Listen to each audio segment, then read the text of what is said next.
Namaste and welcome, dear friends and truth seekers, to the 10th class of the Bhagavad Gita. We shall begin our class with a prayer. Heavenly Father, Divine Mother, Friend, Beloved God, Bhagwan Krishna, Jesus Christ, Mahavatar Babaji, Lahiri Mahashay, Swami Shri Yukteswar Ji, Beloved Gurudev Paramhansa Yogananda Ji, Saints and sages of all religions, humbly we bow at thy feet. Beloved Lord Krishna, with the language of my soul, I demand the realization of thy presence. Thou art the essence of everything. Make me feel thy presence in every wisp of thought and emotion, and your presence in every fiber of my being. Dear Lord, awaken my heart. Om Shanti, Shanti, Shanti. Let us now invoke the presence of the Gurus and sing a chant. And in this time, let us interiorize ourselves so that we are prepared to receive the teachings of the Gita.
Night and day,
Let's take a few moments of silence as we consciously offer our heart and mind, as we gaze deeply at the spiritual eye, and as we raise consciously the energy in the astral spine. Let us mentally bow at the feet of Lord Krishna as we embark on this journey to understand what he said to his dearest friend and disciple Arjuna, who represents all of us. Om Shanti, Shanti, Shanti. Welcome again, friends. Today we are going to soon begin with chapter 2 of the Bhagavad Gita. But before I go into Gita proper, I have a story for you. And the story is actually dating back thousands of years. The story is from the book called Dhammapada. This is a Buddhist text, and it was originally written in Pali and has been translated into English. And this contains verses that were said by the Buddha himself. And it also contains stories which were relevant and they were true at the time when Buddha was alive. So I have brought one story from the Dhammapada, and then we will also come to the Einsteinian theory of relativity, and we are going to see how and where this connects. And why we are doing this before we go into the Gita is, again, because we want to get out of this little thought of I, me, mine, this my daily life, my problems, my worries, my fears, and we want to look at eternity and infinity and see how everything flows as a continuum.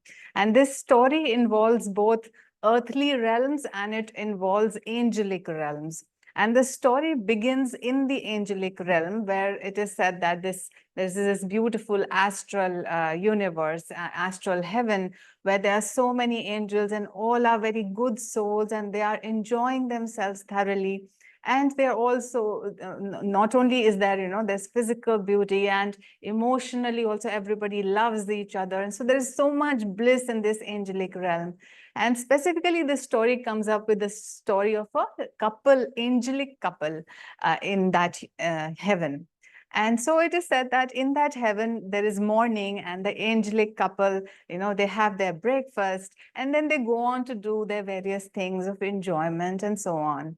So without their realization, it is the time for the female angel to finish her time in that realm. So or when she is on her own, she suddenly drops dead in the angelic heaven. And at that very moment, she is born on earth. When she's born on earth, she is born into a good family because, of course, she's a good soul and she has come from heaven. So she's born into a good, educated, noble family who is well off. And the child is also very special. In her very early childhood, she realizes that she has some subconscious memory of coming from, heavenly spheres. And she understands very quickly that you need to have very, very good karma to actually go back to that heavenly sphere. And there she has some memory of her husband, angelic husband. And therefore, from her very childhood, she keeps talking of her husband. So she says, when I meet my husband, I will do this, I will do that, we will spend time together, and so on. She talks so much about her husband that her parents think that, she wants to get married. So at a very early age, and also was the custom at that time, that at a very early age, the girl is married to a person, and he is also a good soul. And from her memory, she's so much devoted to her husband that she serves him with all her heart, and everything she puts in time, energy, love, and everything she puts into the service of her husband, to the extent that people around her keep her name as Pati Pujika, means the one who worships her husband. And her fame, in fact, as such a beautiful and nice wife, spreads across the land. And then someone asks the Buddha, mentions about her to the Buddha. And the Buddha remarks that when she's talking of her husband, actually, she is talking of a husband in heaven. So this is how he connects the two spheres. And so now that she's on earth and she's a serving and loving wife, she has a good family life with a husband. She becomes the mother of 3 children.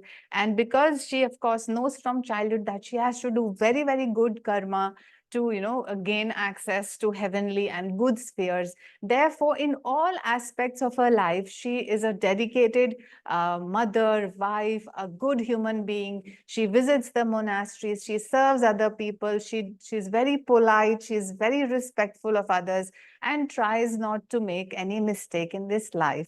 And she does, in this way, she carries on her life, and 70 years of her life pass. At the end of 70 years, of course, part of her body starts to fail. She probably has a cardiac arrest, and she dies there and then. And then as soon as she dies in the earthly realm, she is immediately born into the same heaven from where she had descended. And in that heavenly sphere, it is, she meets with a husband, and in that sphere, only little time has passed. So we started the story when the couple had got up in the morning. So only afternoon has just arrived in that sphere. And her husband did not realize that she was not there. But when she meets him, he says, "Oh, darling, where were you?" And she says, and then she narrates to him the entire story, that how she was born on earth. And then she lived for 70 years on earth, although it was just a couple of hours in that heaven. And so the husband angel says that, "Oh my God, the lifespan of a human is so short. I am sure they must be, utilizing this time for doing good karma, because only then can they, in such a short span, how can they then come to heaven if they don't utilize that small span of life?" And then she explains to him that although from this angle it appears to be such a case that they have a very short span of time, but they think they have a lot of time. And even in 70 to 80 years of their earthly life, they hardly involve themselves in any conscious good karma. And then, so this is this relevance here, that how in different spheres time can, pass differently. And then how we think that we have a lot of time, but actually life passes. All those who are past their middle age and know that life has passed very quickly. When we were in our teens, considering somebody who was 50 or 60-year-old was like, we would say, "Oh, we never know if we'll even reach there or not. How old is that? These people feel ancient to us," and so on. And yet we're all there very soon. Life really passes very quickly. And we really have each moment that is given to us, each day that we are, reborn again, that we are alive in the morning, we have the opportunity of doing that good karma, which can take us to higher spheres. But the question is, do we realize this or not? So we must realize the importance of human life, because as we discussed in the last class, our human life on earth is the exit door. If you are living in any other species of life, any other and lower animal body, you cannot exit this cycle of birth and death, which is the natural course of event of earthly life. It is only through the door of the human body that you can actually work up and exit this. So therefore, we must realize the importance and the pricelessness of this body and each available moment that we have. Okay, now let's come to modern science and what Albert Einstein said about the theory of relativity. In fact, scientists have worked up a lot on this. And according to, there's a theory of general relativity and there is a theory of specific relativity. So we'll talk about specific relativity. And according to this theory, if let us assume that you are twin siblings, and one of you stays on Earth, and the other, let's say you go in a spacecraft and you go at a very, very high speed. Suppose your spacecraft can touch speeds which is close to the speed of light. Then time will slow down for you. So if a person or a thing travels at very, very high speeds, which are close to the speed of light, time appears to slow down. So that means you on the spacecraft, when you think 1 year has passed and you come back to Earth, you will find that 5 years of earthly life have already passed. and therefore your sibling would have grown older than you have. Now, this is not fiction anymore. This is proven science. There are proven formulas to actually calculate specific relativity. So when we come back to that, refer to that angelic story and that angelic heaven, it doesn't appear to be false at all, considering the current findings and calculations that current scientists already have. So don't think again that, oh, that was a story and it does not apply to me. It definitely applies to all of us. So again, we must realize the importance of a human birth and the importance of the precious time that we have. Now coming to the Gita. After the last class of the Gita, there was a question came up regarding, because we studied as to how do we fight, old habit patterns and tendencies, our samskaras. These are our own inner enemies, our own inner inmates in the mental sky. And how do we actually fight them? And I mostly took the example of how a smoker or an alcoholic, tends to, needs to fight it out. And but there are so many other problems. Of course, the abuse is just one problem. There's so many emotional habits that we have of anger, of irritability, of worrying all the time, of wanting people to make us happy. We have so many attachments. So there are so many problems, obstacles, or kleshas that are present in our life.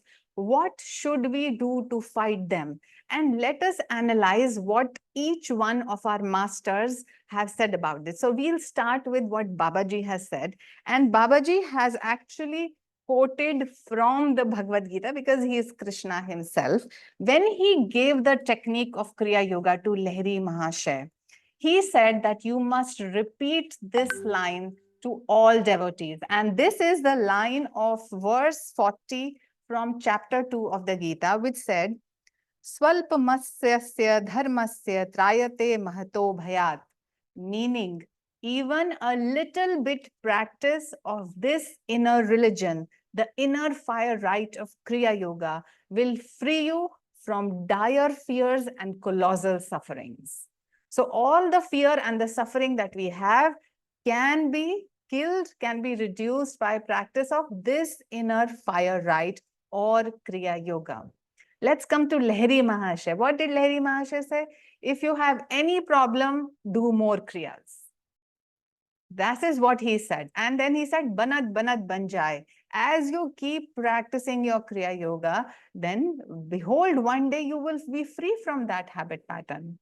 Coming to Sri Yukteswarji, what did he say? When we studied the holy science, and he appears to be a strict Gyan avatar, but his advice frequently in many verses was that you must affectionately and lovingly follow the precepts of the Guru. So he talked about the presence of the Guru in your life, and he talked about that how lovingly and devotedly you must follow his guidance. And of course, we know that our line of Gurus have given us the keys to the kingdom. We have been given that Chintamani. So Chintamani is what? Money is gem, which removes all chinta, means all tension, and that is Kriya Yoga. The key to the kingdom is the golden key that we have already. And what has Paramahansa Yogananda said? Of course, he has said that we must practice Kriya Yoga. And he said, whatever problems you have, you must live through the spiritual eye all the time. How will you live through the spiritual eye if you have not practiced it in meditation? So not only do you do a lot of Kriya Yoga, means lot as in as many has been prescribed to you, but do it deeply, do it consciously, do it lovingly. And besides that, Guruji has talked about, performing Purusharth in this life, means doing good works, means practicing Karma Yoga, and also surrendering your life to God, as in Bhakti Yoga. So all the masters pretty much have talked about the importance of Kriya Yoga.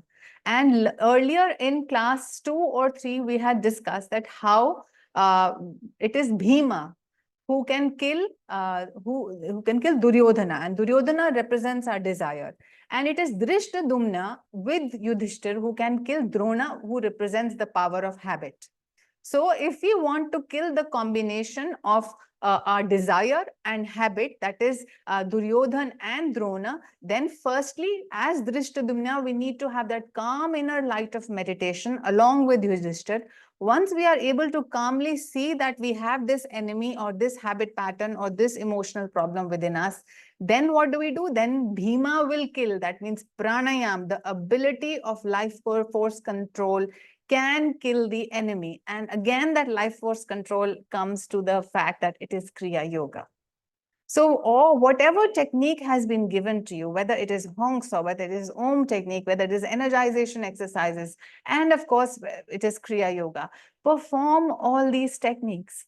Now, since all these techniques you cannot do 24 hours a day, you have a big toolbox. Then you have affirmations, you have your chanting tools, you have books to read, you have the music and the voice of Swamiji, of Yogananda ji. You can continue to be in the presence of God as long as you want. The question is, how long do you want?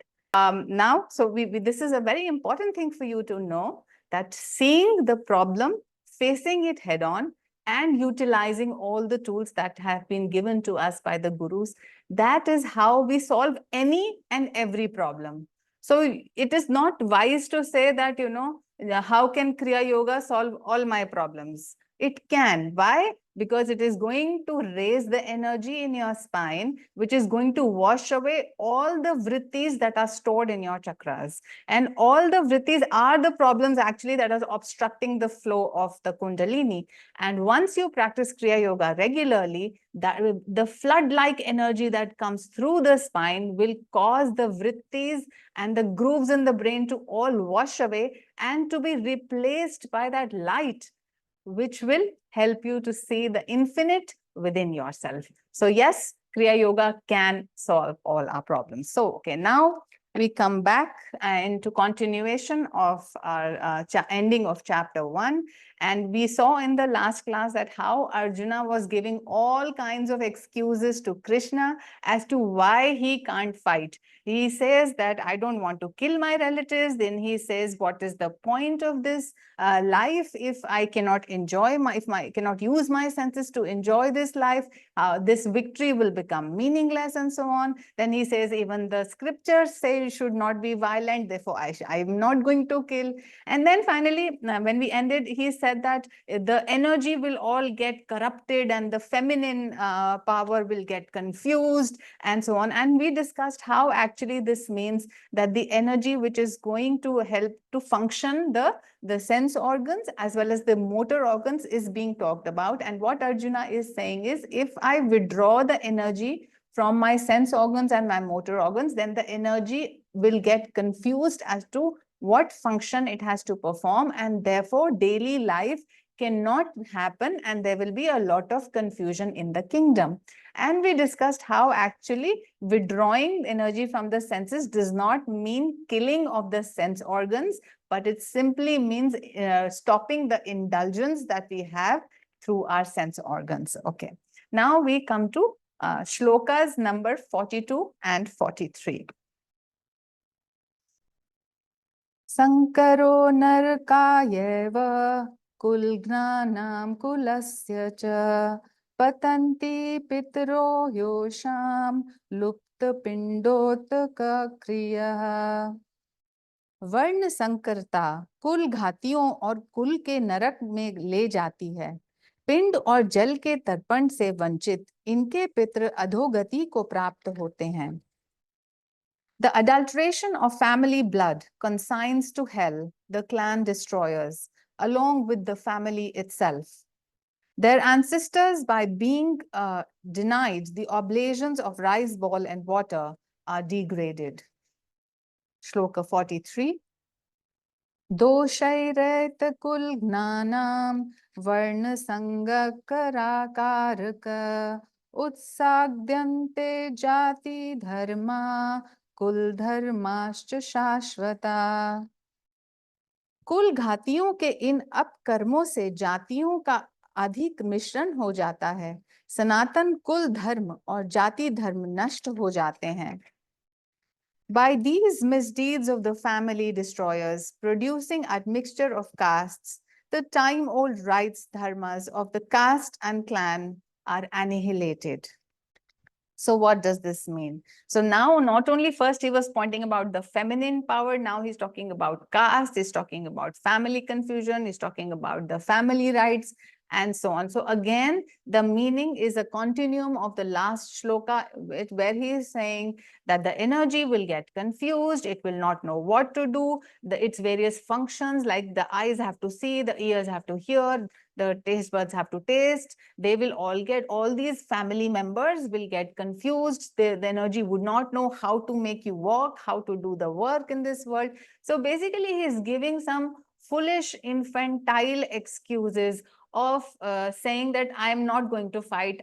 This is what Krishna is telling him is wrong. So that's what he's trying to implicate. And this is how we also find excuses in our daily life of not meditating. So sometimes we say, oh, I have to do this duty. Sometimes we say, oh, I am very tired today, I had a lot of work to do, then I have to earn a lot more money, then I have to go to a vacation. When I come back from the vacation, I'll resume my practice of Kriya Yoga, let me forget it for a few days, and then I have to buy certain things from the market. So we think everything else in life is more important than our meditative practice, forgetting that communion with God should be our first and highest duty. It is only because of God-given power that we are able to accomplish any of the duties that we do in this world. Our hands won't work, our eyes won't see, if the very power which is actually making this body-mind complex function, if that withdraws, then even for a second, we cannot function in this world. So then our highest duty is to God, and God is our own higher self. Let us not forget that God is within us, and when we say that we have to surrender to God or we have to love God, we are actually loving and surrendering to our own higher self, because the Atma and Paramatma are one, because soul and spirit are one. So whatever we are actually doing when we meditate is for our own highest benefit. But because we are so used to getting pleasure from the senses, and we feel that if I withdraw the pleasure that is I'm attaining from the senses, then I will have nothing left with me. And that's the problem with the new devotee who has not tasted till now the bliss of meditation, and he feels that what will I do if I withdraw all the pleasures that I'm having in this world. But he does not know that the sensory pleasure is a mere pittance in front of the great infinite treasure of his own soul. And that's why the confusion arises. Okay. So what Master says in this, he says is that the truth of the matter is quite to the contrary. That is, when the springs of sense activities, sense desires are destroyed, the feminine sense perceptions lose their material edge, owing to the powerful influence of discrimination. So what happens is your discriminating faculties take over, means your intellect starts to analyze the difference between a lower pleasure, a higher pleasure, a lower duty, and a higher duty. This happens only if you pursue and continue on the daily practice of meditation. Then you develop a standard of comparison, and once you have that comparison, you will know always that the meditative bliss and peace is much greater than any sense pleasure that you can experience in this world. As Jesus put, he said, it is a peace that passeth all understanding.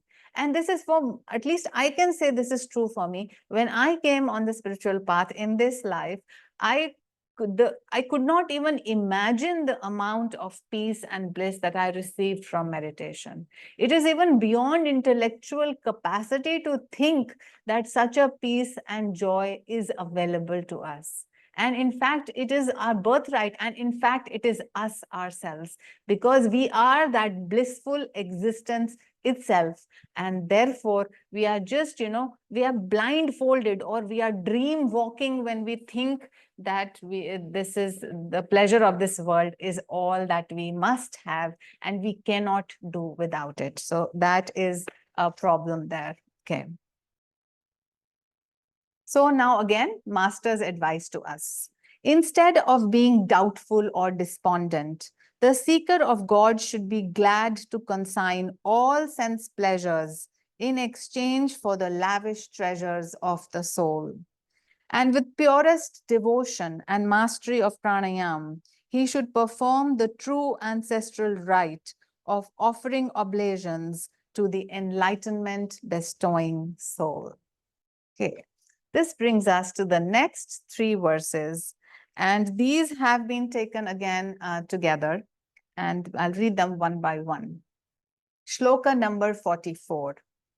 Utsankul dharmanam manushyanam janardhana narke niyatam baso bhavatitya nushushushruma.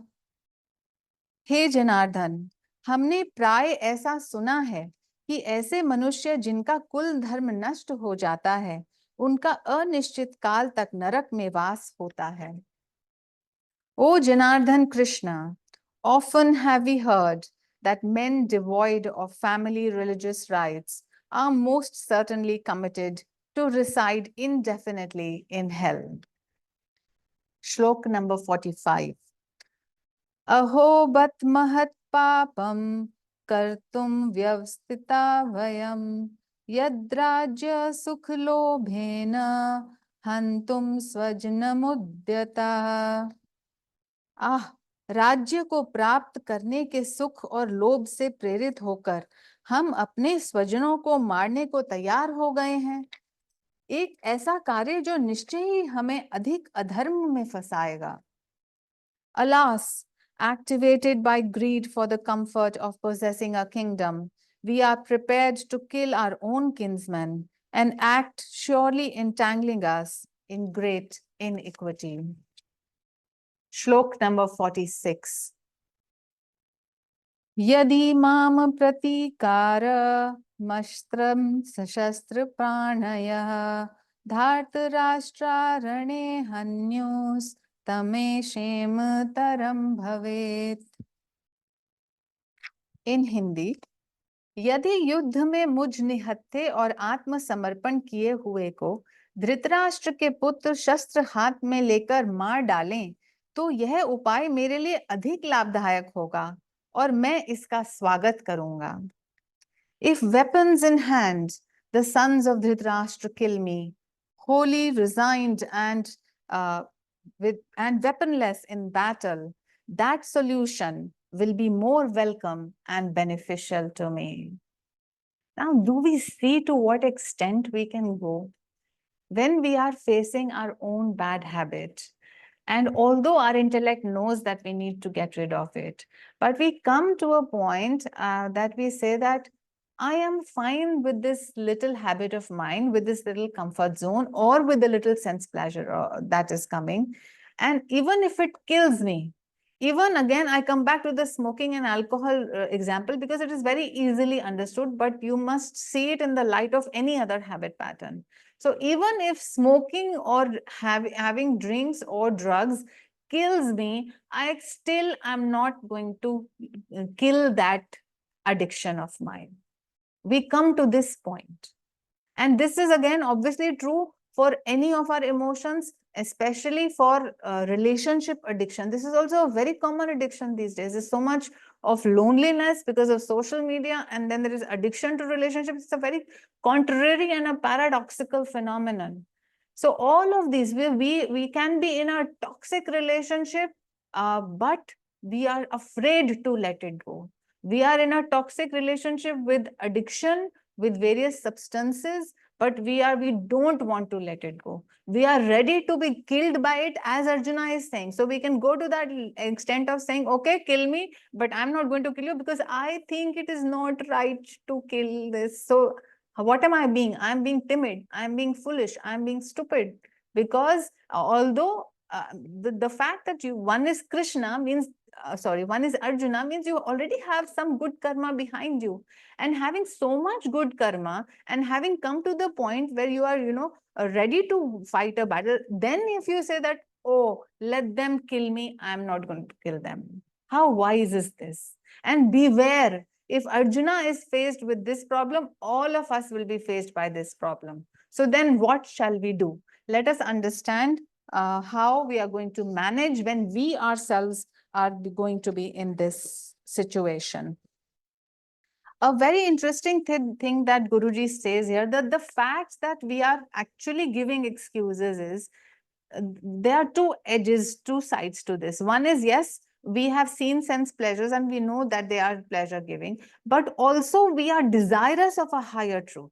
Unless there was no desire for a higher truth or no longing for a higher bliss, we would never be sad if we have to leave our sense pleasures. So you are in a place where you do acknowledge that higher bliss does exist, higher peace does exist, and therefore you are kind of sorry that you're not able to touch it, but at the same time you're not able to leave your sense pleasures. So in Hindi they say na maya mili na ram, means you are at a point where you think that I am trying to leave these sense pleasures, you're trying to leave maya behind, but on the other hand I still haven't found the absolute bliss of God. And you are in this point, and therefore because the sense pleasures are more known to you and they are more in your subconscious habit patterns, therefore you are drawn more to them, and you say, okay, you go into that definite negativeness and you say, no, I don't want soul bliss, I'm okay with sense pleasures, so let me continue my life just as it has been,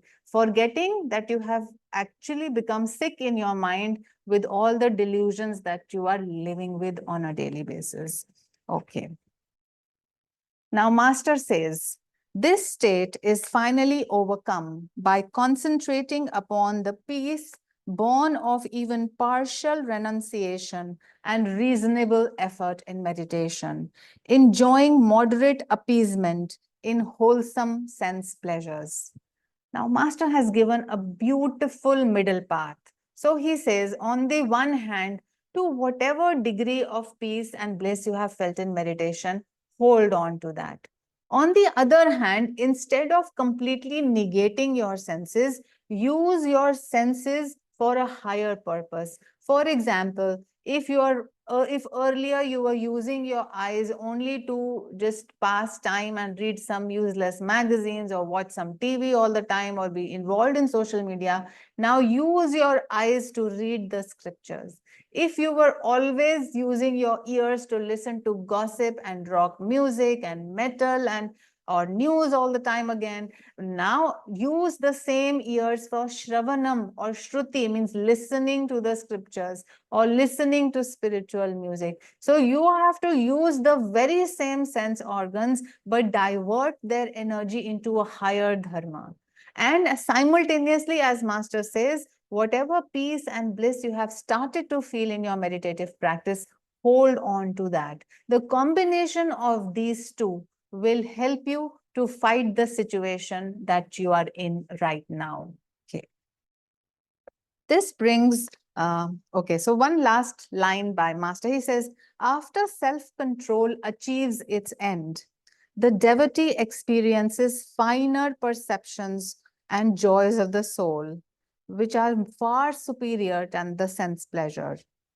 And the devotee is amply compensated. So he's saying that the soul pleasure or the soul treasure is a finer, experience. It is such a subtle bliss and joy that you will really be amply, compensated for whatever you have left behind. What you're leaving behind is very gross and coarse, but what you will get is very fine, refined, subtle, more beautiful, more priceless. So do not cry or lament over having to leave your sense pleasures behind for meditative bliss. Okay, so the final verse or shloka of chapter 1, which is shloka number 47. Sanjay Uvacha.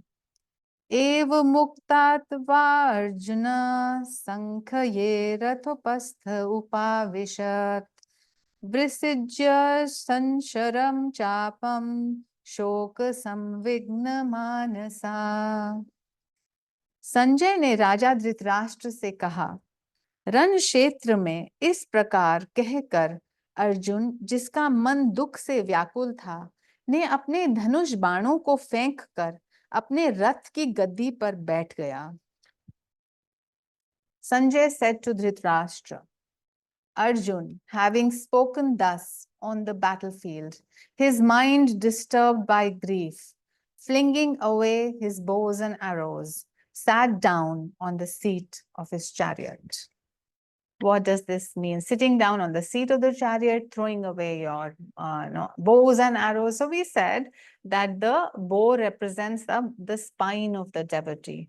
So once you're just collapsing in your seat and you're saying, I cannot do this, so that is leaving your meditative stance aside, throwing it away. Then what are the arrows that you throw away? The inner powers of the soul that each one of us possesses. We do have power of self-control. We do have power of calmness. We do have, power to resist evil, but we have forgotten that we have those arrows. And in that moment of weakness, we do not acknowledge our power and we make ourselves so weak in front of the power of desire or the power of habit that we say that I cannot do it. And sitting down, actually, Master says, is actually the devotee is still in his intuitive seat. Means he can still see clearly that there is an enemy, there is a battle to fight, and this is my situation where I'm unable to fight this. So this is the seat on which the devotee is sitting. And this situation we have faced, all of us have faced some time or the other in our life, where we can clearly see our problems and we feel that our power to solve these problems is very, very less. It's very diminished, and we are almost about to give up. With this, we end the first chapter, and this is how it ends. When we say in Sanskrit, Master says, Om Tat Sat. Om Tat Saditi Srimad Bhagavad Gita's Upanishadsu Brahma Vidyayam Yoga Shastre Shri Krishna Arjuna Samvade Arjun Vishad Yoga Nam Prathmo Adhyaya. In the Upanishad of the Holy Bhagavad Gita, the discourse of Lord Krishna to Arjuna, which is the scripture of yoga and the science of God realization, this is the first chapter called the despondency of Arjuna on the path of yoga. With this, we begin the second chapter. And the name of the second chapter is, Master has labeled it as Sankhya and Yoga. Okay. Verse number 1. Sanjay Uvacha. Tam tatha kripaya vishtam shrupurna kulikshanam vishidantamidam vakyam uvacha madhusudana. Sanjay ने धृतराष्ट्र से कहा, मधुसूदन कृष्ण ने तब उसे संबोधित किया जिसकी आंखों में अश्रु के कारण धुंधली हो रही थी और जो व्यथा एवं निरुत्साह के वशीभूत हो गया था. Sanjay said to Dhritarashtra, Madhusudan Krishna then addressed him, whose eyes were bedimmed with tears and who was overcome with pity and discouragement. Now, this is a very, very beautiful verse because the Lord has come to the rescue of the devotee. Guruji says, the second chapter opens with a better outlook for a devotee. After the dismal state of being thrown into doubt and the inability to gain happiness, either in the forsaken senses or in the state of meditation, the devotee suddenly feels a great inner sympathetic response. This development comes about as a result of one's present and past hard, steady work in meditation. So what is Guruji saying here? He is saying that at this point, when you are almost about to give up, when you are bedimmed with tears, when you are sad that you have neither you've lost the sense pleasures and you have not gained the soul kingdom, then the inner consolation comes. Krishna's smile or the Lord's smile is felt in our heart. Now, this is difficult to describe in words, but I'm sure every devotee who is on the spiritual path, whether it is bhakti, jnana, or karma, or meditation, has at some point in time felt the presence of God either protecting him or guiding him or her in some way. And that is exactly how God makes his presence felt to us. And that this is the time when actually, and sometimes this voice is so clear in our head, especially when we are in a state of, high stress and giving up. At that point in time, a lover of God does receive some response from God. And it's not that every person receives it, although the inner voice of conscience is present in every person, every soul. Yet, Master says only those who have worked hard in their present life or their past life to have developed that ability of God communion through meditation will be able to understand and receive the consolation of Krishna. Spirituality is generated slowly, sometimes imperceptibly. Even though the meditating devotee feels that his attempt at controlling the mind are fruitless, yet if he continues with zeal, believing in the words of his preceptor, he suddenly finds response from God, intimated through his long silent meditation. A thrill passes through his entire being from this sudden ecstatic contact with divine. So you may hear the inner voice of conscience, or as you're practicing your Kriya Yoga technique, you may feel the surge of energy in you, or you may feel a blanket like or a rain like peace coming over you. And this is the response that God gives and says, I am with you, child. So in one way or the other, God lets you know that someone is with you, that he is with you, and that he loves you.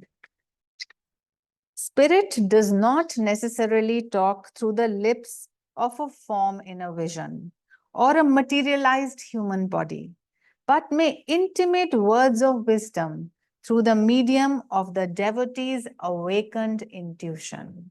So how do you receive this guidance? How do you receive God's response?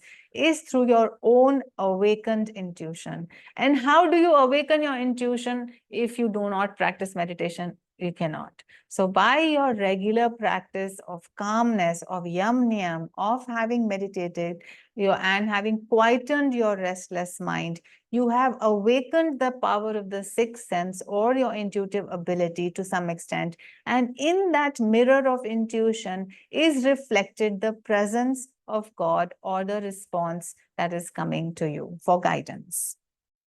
Intuition, the voice of spirit, and of its immanent manifestation as the soul, begins an unfoldment of revelations that ultimately will quell all doubts and establish the consciousness of its true self. So once your intuition starts to increase and expand slowly and sometimes on a daily basis, you can receive guidance from the Lord. You can receive guidance from your own higher atmic self. And then you can guide yourself not on the habits that you have formed in so many years, but you can guide your daily life on the basis of the guidance that is received through that awakened intuition. And multiple times we have talked about this, that for the initial devotee, it is not easy to distinguish between a true intuitive vision or a reception as compared to a hallucination. Sometimes it can be difficult to distinguish, but this needs a lot of practice. And you train your intuitive muscle to receive guidance. And in little things first, you start to follow that guidance. And once you find that whatever guidance you have received comes out to be fruitful and true, your confidence in your own intuition will increase. You will know that when I receive a true guidance, this is a particular feeling that arises in me. And that feeling is the guide which tells you that, yes, this appears to be an intuition rather than a hallucination. And of course, there are other criteria that intuitive visions or understandings, they are very, very crystal clear as compared to the fuzzy, hazy hallucinations that you may get. And they have a lasting impact on you, and they do bring about a change in your consciousness. So slowly over a period of time, you start to trust your own intuition, and with meditation, you keep expanding, and it is there that you will receive Krishna's response. Shloka number 2. And now Krishna starts to speak. Shri Bhagavan Uvacha. Kutastva vishme samupasthitam anarya jushtamasvargyam kirti karma arjuna. Shri भगवान ने कहा, हे अर्जुन, इस कठिन क्षण में तुम पर यह विषाद कहां से आया, जो कि एक आर्य के लिए अनुचित, अकीर्तिकर और स्वर्ग की प्राप्ति में बाधक है. The Lord said, in such a critical moment, whence came upon thee, O Arjuna, this despondency, behavior improper for an Aryan, disgraceful, detrimental to the attainment of heaven. Okay.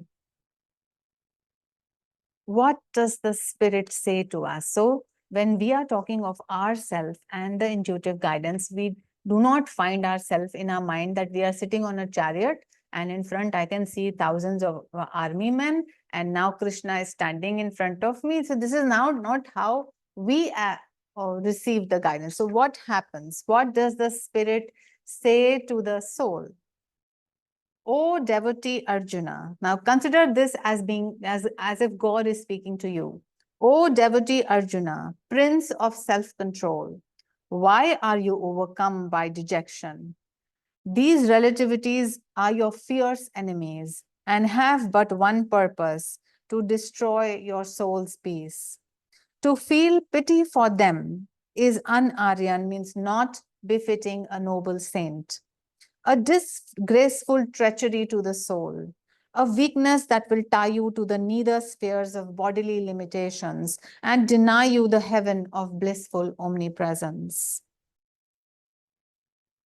Now, Guruji says any sincere devotee will be able to hear this voice, means not literally as a voice, but an inner guidance in his own soul. It is evident that the devotee must be far advanced in the path of meditation. So very important, anecdote here. The fact that we are Kriya Yogis in this life, or at least aspiring Kriya Yogis, means to receive Kriya Yoga in itself it's a high technique of meditation. That means you already have spent this life or many lifetimes searching the truth, and you have been in the company of masters who have guided you thus far, and therefore consider yourself as if you have been given the technique of Kriya Yoga, consider yourself to an extent an advanced devotee, because you are at a point where you are willing to leave the world behind to go for a higher happiness. The very fact that you are ready for this experience means you are advanced as compared to the rest of the world, as compared to, of course, lower species. You are an advanced devotee. So take heart in that. Such a devotee has already gone through a great many battles with the senses and has attained a high spiritual state before being blessed to hear the voice of God. However, even an advanced devotee may temporarily lose sight of the divine state and consequently feel a miserable longing for the fulfillments that he has renounced. So I think this is what is happening to us. On the one hand, we are having meditative experiences. On the one hand, we are inclined to go towards soul happiness. But since our chitta has not become fully pure, therefore we do still have some remnant attraction to the sense pleasures of this world. At this time, spirit, which is the ever conscious of the aspirant, comes to the rescue of the devotee, who then hears the voice of God pleading with him from within. So two important things. So the spirit knows the situation of the aspiring devotee, means God completely, fully, accurately understands what our position is. And secondly, he says that the inner voice pleads with the devotee. God is pleading with you, my dear child, Awaken your wisdom, awaken your discrimination. See through clearly that these sense pleasures are going to tie you to the earth, means to the bodily limitation. And I urge you to take the correct step of going towards expansion in spirit. And the voice of spirit is actually never lost. It is we keep indulging in these worldly affairs and the sense pleasures that we don't want to listen to the voice. The voice always keeps calling, because God is our loving parent. He is our father, he is our mother, he is our friend, our beloved, our savior, our very life. He is God who lives in every atom of our being. And as long as we keep ourselves tied to body limitations, because we are an inseparable part of him, he is also in bondage along with us. Therefore, he suffers with us in a way. So, of course, there are two aspects of it. You can say that God is beyond all suffering, which is also true. But as he has become each one of us individually and uniquely, he goes through all the experiences that we are going through. And therefore, we have to willingly want to, go towards that spirit who is now pleading with us to leave sense pleasures behind and go towards the soul. The first effort of the spirit is to strike at the root of the devotee's momentary lapse. The spirit warns the devotee not to sorrow over the senses. Instead of feeling pity, the devotee should rouse the ardor of psychological battle with every inordinate desire of the senses. Till that has been completely annihilated, you must raise your willpower, you must raise your spiritual ardor, and you must raise your determination, and you must know that you have to fight this battle. Do no evil. Do not let evil be done through others by your command, and do not tolerate evil by silence. Non-cooperation with evil is the best way, without making a pretentious display of your own goodness. Krishna says, if you want to know the joy of heavenly consciousness vibrating in every cell of the ether, do away with sense attachment. With that beautiful, powerful advice from Sri Krishna to all of us, we will end today's class and we will share the power of these teachings with all souls everywhere. Let us pray together. Divine Mother, beloved Lord Krishna, thou art omnipresent. Thou art in all thy children. Manifest thy healing presence in all bodies, all minds, and all souls.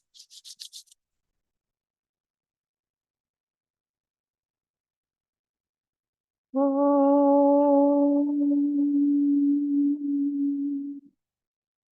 Om.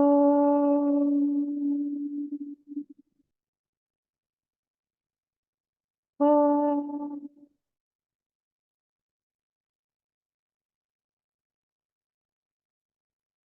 Divine Mother, beloved Krishna, great Gurus, may thy love shine forever on the sanctuary of our devotion, and may we be able to awaken thy love in all hearts. Om Shanti, Shanti, Shanti.